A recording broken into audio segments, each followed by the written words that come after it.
Kanchipuram Vakula silks నాణ్యత మా ప్రాధాన్యత. మదీనాగూడ, మియాపూర్, హైదరాబాద్ లో త్వరలో శుభారంభం.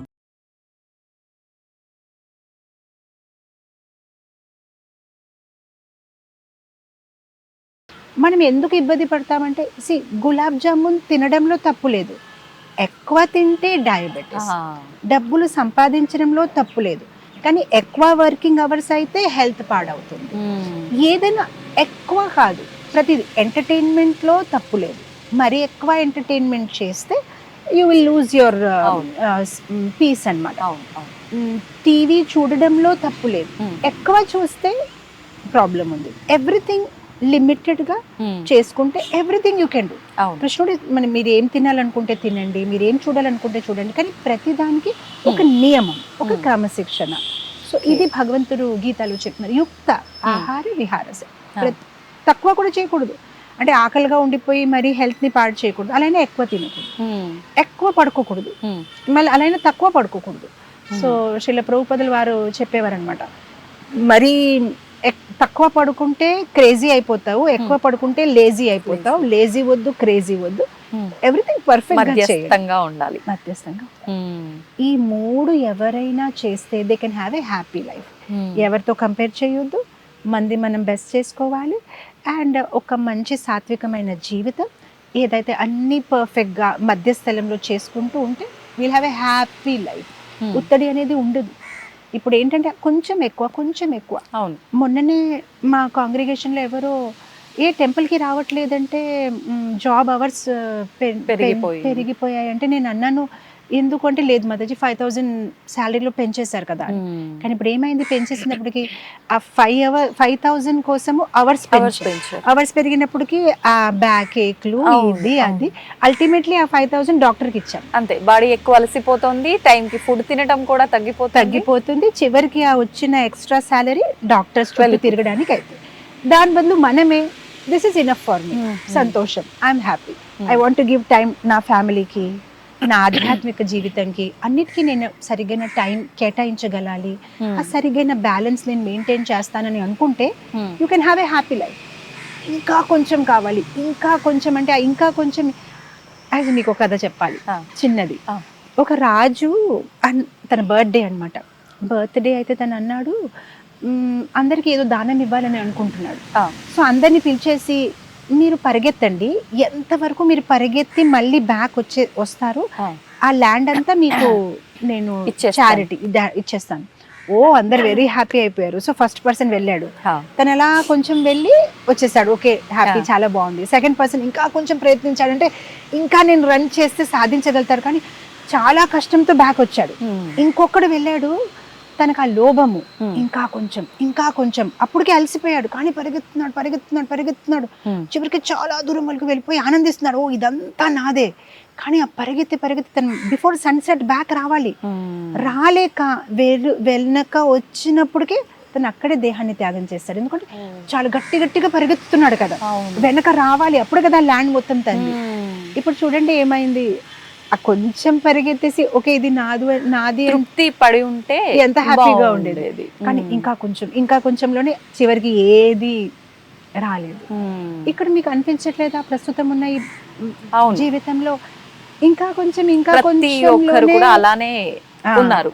ఏది అంటే మన దగ్గర ఏది ఉంది అది కనిపించట్లేదు, ఏదైతే కనిపిస్తుంది అది పొందలేకపోతున్నారు, అండ్ దాని ఒక రన్నింగ్ లోనే ఉంటున్నారు. జీవనం అంతా ఇలానే వెళ్ళిపోతోంది. అంతే, ఆ దూరం నుంచి కనిపిస్తుంది, అది దొరకట్లేదు. ఏదైతే ఉంది అది కనిపించట్లేదు, అంటే ఆల్రెడీ మన దగ్గర ఉంది కానీ దాని విలువ తెలియట్లేదు. అంటే ఏదో కావాలని చెప్పి ఉన్నదాన్ని మనం అనుభవించలేకపోతున్నాం. Because you are not counting your blessings, right? Oh Krishna is so kind. 2 కళ్ళు, ముక్కు, మంచి జీవితము, బట్టలు, భోజనము, మంచి కుటుంబము, మంచి ఎడ్యుకేషను, నేర్చుకునే అవకాశము, బుద్ధి ఎన్నో ఇచ్చారు మనకి. కానీ మనం అది చూడట్లేదు కదా. ఏదైతే నా దగ్గర లేదు, మనకి ఏంటంటే మన ప్లేట్ లో ఏముంది అది కనిపించదు, తన ప్లేట్ లో గులాబ్ జామున్ ఉంటే అదే కనిపిస్తుంది. తన దగ్గర అది ఉంది, సరే తన దగ్గర గులాబ్ జామున్ ఉంది కానీ నీ దగ్గర కూడా రసమలై ఉంది కదా, హ్యాపీ ఫీల్ అయిపో. అదే కావాలి. తన ప్లేట్ లో ఏంది నాకు అదే కావాలి. ట్రూ మాతాజీ. దుర్యోధన్ ఇంద్రప్రస్థలో వెళ్ళారు కదా, వాళ్ళు పెద్దగా, అది యాక్చువల్ గా ఖాండవ్ ప్రస్థ్, అది ఇంద్రప్రస్థగా తయారు చేశారు మాయాదానవ్ ఒక హెల్ప్ తోని. అప్పుడు పెద్ద ఇనాగ్రేషన్, గృహప్రవేశం పాండవాలు పెట్టారు. పెట్టినప్పుడు కౌరవాలు వెళ్ళినప్పటికీ దుర్యోధన్ వాళ్ళు రిలేటివ్ కదా, రిలేటివ్స్ అనేసరికి మనం ఆ గృహప్రవేశ ప్రోగ్రామ్ కి మనం కూడా ఏదో చెయ్యాలి కదా. సో అందరికి ఏదో ఒక సేవ ఇస్తే దుర్యోధన్కి ఇచ్చిన సేవ ఏంటంటే, మా గృహ ప్రవేశానికి ఎవరైతే మాకు గిఫ్ట్స్ ఇస్తారు కదా వాళ్ళ పేర్లు రాసుకో. ఇతను ఈ గిఫ్ట్ ఇచ్చారు, పేరు రాసుకోవడం గిఫ్ట్ ఇచ్చారు. తన ఇంకా అసూయతోని ఫుల్ కాలిపోయాడనమాట. ఓ ఇతనికి ఈ గిఫ్ట్ వచ్చింది, ఆ గిఫ్ట్ వచ్చింది. మొత్తం మీద ఎప్పుడైతే ఇంకా వెనక హస్తినాపురికి వచ్చేస్తే తను చాలా బాధలో ఉన్నాడు. అప్పుడు వాళ్ళ నాన్న అడిగారు, ఏ దుర్యోధన్ ఇంత ఏమైంది నీకంటే, నాన్న వాళ్ళకి ఇది వచ్చింది, అది వచ్చింది, ఇన్ని గిఫ్ట్స్ వచ్చాయి, ఇది వచ్చాయంటే అప్పుడు ధృతరాష్ట్ర అన్నారు, కానీ నీ దగ్గర కూడా ఉంది కదా, మన దగ్గర కూడా మొత్తం హస్తినాపూర్ రాజ్యం ఉంది, ఇది ఉంది, అది ఉంది అంటే అప్పుడు తను అన్నాడు, అవును నా దగ్గర ఉంది, కానీ నా దగ్గర వాళ్ళ దగ్గర ఉన్నది లేదు కదా, నాకు అదే కావాలి, ఏదైతే వాళ్ళ దగ్గర ఉంది నాకు అదే కావాలి. సో మన మనస్తత్వం కూడా చెప్పాలంటే కొంచెం దుర్యోధన్ లాగే ఉంటుంది. మన దగ్గర ఉన్నది హ్యాపీ కాదు, అదే కావాలి. తన దగ్గర అది ఉంది కదా, నాకు ఆ ఫోనే కావాలి, ఆ శారీయే కావాలి, ఆ లైఫే కావాలి. అక్కడే మనం బాధగా ఉంటున్నాం. అంటే కొన్ని సందర్భాల్లో, అంటే భగవంతుడి విషయంలో, మనం ఆధ్యాత్మిక జీవనంలో వెళ్ళే విషయంలో, మన లైఫ్ గోల్స్ విషయంలో ఇలాంటి ఆలోచన ఉండడం కరెక్టే అయి ఉండొచ్చేమో కదా మాతాజీ, ఉండకూడదు అంటారా? మీరేమంటారు? అంటే మీరు అంటున్నారు అంబిషన్ విషయంలో ఒక గోల్ ఏదైనా పెట్టుకొని నేను దాన్ని రీచ్ అవ్వాలి, అది నాకు కావాల్సింది, అలా పెట్టుకోవడం కరెక్ట్ ఏమో కదా? తప్పలేదు. నేను ఒకటే చెప్తున్నాను, అంబిషన్ అనేది మనిషికి ఉండాలి, లేకపోతే మీరు ఎలా హౌ విల్ యూ లివ్. కానీ ఎలా ఉండాలి అంబిషన్? ఫర్ ఎగ్జాంపుల్ మన డివైన్ టచ్ స్కూల్లోని పిల్లలకి ఎలా ఉంటాయంటే పోటీలు, నువ్వు ఇతనికైనా ఎక్కువ మార్క్స్ రావాలి అవసరం లేదు, నీకు మొన్న ఎన్ని వచ్చాయి దానికన్నా నీకు ఎక్కువ రావాలి. సో నీ పోటీ నీతోనే, ఎందుకంటే మన పోటీ మనతోనే పెట్టుకుంటే మనం ఇంకా ముందుకు వెళ్ళగలుగుతాం.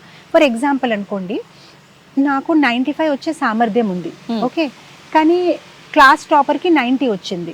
సో ఇప్పుడు నేనేమనుకుంటానంటే నేను ఎలాగైనా 90 రావాలంతే కదా, అప్పుడు నేను క్లాస్ టాపర్ అయిపోతాను. సో అప్పుడు నేను ఏం చేస్తున్నాను, నా పొటెన్షియల్ కి నేను సరిగ్గా ఎక్స్ప్లాయిట్ చేయలేకపోతున్నాను. కరెక్ట్. సో నాకు ఇంకా వేరే వాళ్ళతో ఎందుకు పోటీ? నాకు మొన్న 80 వచ్చాయి, ఎలాగైనా నాకు ఇప్పుడు 85 రావాలి, నేను నన్ను డిఫీట్ చేసుకోవాలి. సో అలాంటి అంబిషన్ పెట్టుకోవాలి. కానీ వేరే వాళ్ళతో పోటీ పెట్టుకుంటే మన పొటెన్షియల్ ని మనమే మినిమైజ్ చేసుకుంటున్నాం. Maybe we can run better than them, maybe మనం వాళ్ళకైనా ఎక్కువ రావచ్చు, కానీ మనమే మనల్ని లిమిట్ చేసేసుకుంటున్నాం అన్నమాట. సో అంబిషన్ లో తప్పు లేదు. You can be happy, but you don't want to be happy, you want to be happy than him, you want to be happy than her. మనం ఆనందంగా ఉండొచ్చు, కానీ మనకేంటంటే ఆవిడకైనా ఎక్కువ ఆనందంగా ఉండాలి, అదే విషయంలో మళ్ళీ అంతే, అది అవ్వదు. అలాంటి అంబిషన్స్ పెట్టుకుంటే మనం దుఃఖంగానే ఉంటాము. నేను సుఖంగా ఉండాలి, బాగుండాలి, సాత్వికమైన జీవితము, మంచిగా నేను ఏదైనా ఒక జీవితంలో సాధించాలి, కానీ ఇతనికైనా ఎక్కువ అతనికైనా ఎక్కువ ఆనందం కాదు, నేను ఆనందంగా ఉండాలి. ఆ ఒక అంబిషన్ పెట్టుకోవాలి. నేను బాగుండాలి, అతనికైనా ఎక్కువ బాగుండాలి, ఇతనికైనా ఎక్కువ గాడు. అక్కడే మనకి ఒక చిన్న కథ చెప్పొచ్చు. ఒక అతను అడవి లోపలికి వెళ్ళి తపస్సు చేసుకున్నాడు. తపస్సు చేసినప్పటికీ ఒక బ్రహ్మ రాక్షసుడు చెట్టు పైన ఉంటే, తను ఏంటంత కష్టపడిపోతావు, నీకేం కావాలి చెప్పు నేను ఇస్తాను అంటే, అవునా అయితే నేను ఏది ఊహిస్తే ఏది ఆలోచిస్తే అది నాకు దొరకాలి. దొరుకుతుంది, కానీ నీకేదైతే దొరుకుతుంది అతనికైనా రెట్టింపు నీ నేబర్స్ కి దొరుకుతుంది అని చెప్పారు. కానీ ఆ మాట తను వినక, ఇతను ఓకే చెప్పినప్పటికీ తను చాలా ఎక్సైటెడ్ అయిపోయి అవునా అవునా అవునా అని గెంతుతున్నాడు. ఓకే నేను నీకు దీవించానని చెప్పి పంపించేశాడు. ఇంటికి వెళ్ళాడు. ఇంటికి వెళ్ళి వాళ్ళ భార్యతో చెప్తున్నారు, చూడు నాకు ఇలాంటి ఒక బూన్ వచ్చింది అంటే, ఓ వెరీ నైస్ అని. అయితే ఇప్పుడు ఏం కోరుకుందామంటే ఒక కార్ కొనుక్కుందాం. నాకు కార్ కావాలి కావాలన్నప్పుడు వెంటనే కార్ వచ్చింది. Very happy. బయటికి వచ్చి అందరికి చూపిద్దామంటే వాళ్ళ నేబర్స్ కి రెట్టింపు. అంటే అతను అన్నాడు కదా, అవును 2 కార్స్ ఉన్నాయి, అదేంటి తనకి 2 కార్స్ వచ్చాయని. మళ్ళీ వెంటనే తను 2 అంతస్తుల బిల్డింగ్ కోరుకున్నాడు. బయటికి వచ్చి చూస్తే వాళ్ళ నేబర్ కి 4 అంతస్తుల. అప్పుడు తనకు అర్థమైంది, ఓ నేను ఏం కోరుకుంటే తనకి ఎక్కువ వస్తుంది. అయితే అప్పుడు తను ఆనందంగా ఉండలేకపోతున్నాడు, ఎందుకంటే కష్టపడింది నేను, అతనికి అన్నీ వచ్చేస్తున్నాయి. అప్పుడు తన వైఫ్ తో చెప్పాడు, ఓ నాకు ఒక ఐడియా వచ్చింది, నేనేం కోరుకుంటానంటే నాకు ఒక కళ్ళు పోవాలి, నాకు ఒక కళ్ళు పోతే దానికి 2 కళ్ళు పోతాయి కదా, అప్పుడు బయటకు వచ్చి చాలా ఆనందించాడు, ఆహా ఇప్పుడు నేను హ్యాపీగా ఉన్నాను, నాకు అతనికైనా ఒక కళ్ళు ఎక్కువగా ఉంది అని, అతనికి 2 కళ్ళు పోయాయి, నా దగ్గర ఒక కళ్ళు ఉంది. మనము ప్రస్తుతము మనం అనుకోవచ్చు ఇదొక స్టోరీ, కానీ మనం అలానే ఉన్నాం. ఇతనికైనా ఎక్కువ, నా దగ్గర కారు ఉంది కానీ తనకైనా ఎక్కువ కావాలి. సో అక్కడే మనము ఇబ్బంది పడిపోతున్నాము, మిస్టేక్ అయిపోతున్నాం అనమాట. So yes, keep an ambition but not in comparison, ఎవరితో కంపారిజన్ గా కాదు.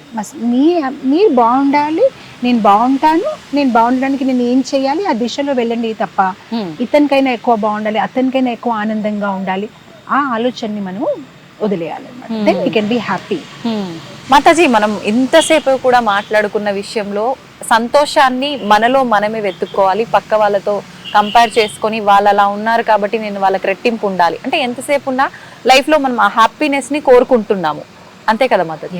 నిజమైన సంతోషం అసలు దేంట్లో దొరుకుతుంది? సంతోషం అంటాము, ఆనందం అంటాము, అసలు ఈ రెండింటి మధ్య భేదం ఏంటి? ఆనందం అంటే టెంపరీగా ఉండొచ్చు, అది శరీరానికి సంబంధించి ఉండొచ్చు. సంతోషం అనేది ఆత్మ నుంచి వస్తుంది. అయినా నిజమైన సంతోషం ఎప్పుడు వస్తుందంటే భగవంతుడితో ఒక అనుసంధానం పెట్టుకుంటాం, అప్పుడు నిజమైన ఆనందం వస్తుంది. భగవద్గీతలో భగవంతుడు ధ్యాన యోగాలో చెప్తున్నారనమాట, అత్యంతం సుఖం అప్నుతి. ఎప్పుడైతే బ్రహ్మ సంస్పర్శం, మనం ఎప్పుడైతే భగవంతుడు ఒక అనుబంధనం, భగవంతుడు ఒక స్పర్శం చేసుకుంటామో అప్పుడు నిజమైన ఆనందం. ఎందుకంటే ఈ బాడీ అనేది టెంపరీగా ఉంది, ఇది పంచమహాభూతాలతో తయారై ఉంది. దీని లోపల మనకి ఇంకొక శరీరం ఉంది, సూక్ష్మ శరీరం, అది మన బుద్ధి అహంకారంతో తయారయ్యింది. ఈ భౌతిక శరీరం మనం మారుస్తూ వెళ్ళిపోతూ ఉంటాం, కానీ సూక్ష్మ శరీరము పర్మనెంట్ గా మనతోనే ఉంటుంది. సో ఎలా అయితే ఇప్పుడు ఒక పంజరంలో ఒక పక్షి ఉంటే కేవలం పంజరంని పెయింట్ చేస్తే పక్షికి ఆనందం ఉండదు, పక్షికి భోజనం పెడితేనే అది బాగా ఆనందంగా ఉంటుంది. అలానే మనం అస్తమానం మన శరీరం కోసమే కష్టపడుతున్నాం. మంచిగా నాకు లగ్జరీ బ్లాంకెట్ కావాలి, మంచి బెడ్ కావాలి, కార్ కావాలి, ఫోన్ కావాలి, ఓకే అది సమ్ ఆనందం ఇస్తుంది. సంతోషం అనేది ఎప్పుడు వస్తుందంటే ఎప్పుడైతే మనం ఆత్మకి పోషణం ఇస్తాం.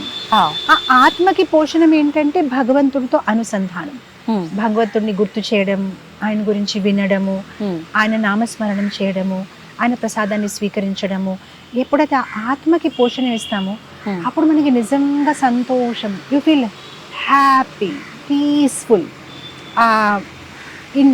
You will get that inner peace. లోపల నుంచి ఎంత ఆనందంగా సంతోషంగా, బికాజ్ మీరు ఒక బిగ్గర్ పిక్చర్ని చూస్తారు, అప్పుడు మీకు అర్థమవుతుంది ఈ జీవితం తాత్కాలికంగా ఉంది, ఇంతకైనా ముందు కూడా నేను జీవించాను, దీని తర్వాత చావు తర్వాత కూడా జీవితం ఉంది, ఏదైతే నా జీవితంలో జరుగుతుంది అన్ని తాత్కాలికంగా ఉంది.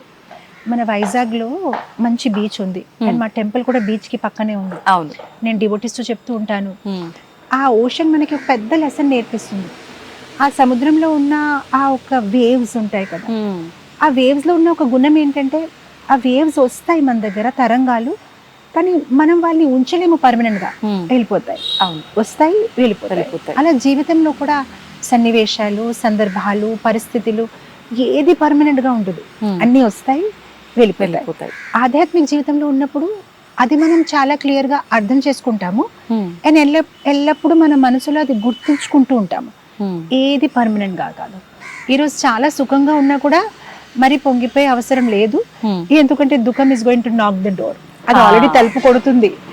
అండ్ దుఃఖంలో ఉన్నప్పుడు కూడా బాధపడే అవసరం లేదు, ఎందుకంటే సుఖం కూడా తలుపు దగ్గరే ఉంది, ఎప్పుడైనా రావు, రెండు పక్క పక్కనే ఉంటూ ఉంటాయి ఎప్పుడు కూడా. అండ్ ఏది శాశ్వతంగా ఉండదు, వస్తాయి వెళ్ళిపోతాయి. సో సుఖం వచ్చినప్పుడు పోలే ఆనందించండి, దుఃఖం వచ్చినప్పుడు మరి బాధపడిపోవద్దు. Everything is a passing phase, ఏది పర్మనెంట్ గా ఉండదు.